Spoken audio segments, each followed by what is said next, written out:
share stories from the streets and the people behind them.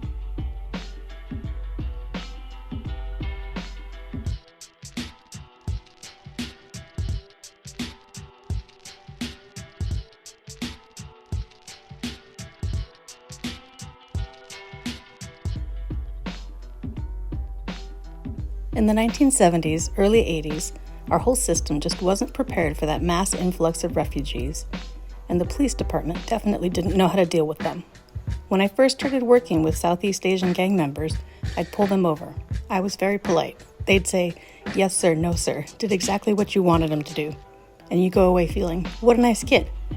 But this guy could have been the worst kid in the world. And so they play that game. Basically, Southeast Asian gangs were first documented in the early 80s, but the violence didn't really get started until about 1989 between Lao and Cambodian gang members. The shooting started in the beach area. Shootings attract attention.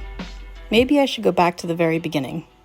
What happened was, when they first came over here, they were put in lower economic neighborhoods where there were already established gangs, African American and Hispanic gangs.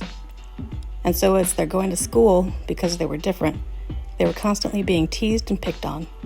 And so they came together, and they found that by coming together, that they were stronger. And then they started fighting.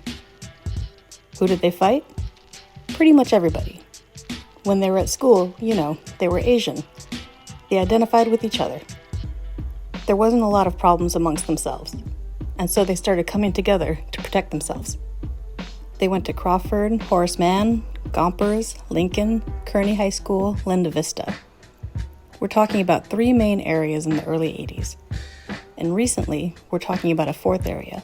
In the early 80s, we're talking City Heights, Southeast Division in San Diego, and Linda Vista. And then lately, Mira Mesa has been getting a lot of Asian gang activity. When they came together, they found that they were stronger to protect themselves. But one of the things that occurred then was they'd say, well, let's go look for so-and-so because he used to pick on us. And so they'd go out after school or on the weekend. And a lot of these guys they're looking for were gang members. And all of a sudden, they're starting to get shot at. And the Asian kids are thinking, oh man, we better get guns to protect ourselves. And so there was a slow progression.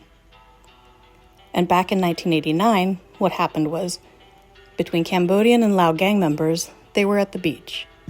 They were partying like they did every week, and some Cambodian gang members came down from Long Beach. They were friends with the Cambodians that were there, and evidently they tried to pick up one of the Lao's girlfriends. There was a fight, and before you know it, they were shooting at each other, which ended up as a double homicide in a sports arena area. And then there were several homicides after that.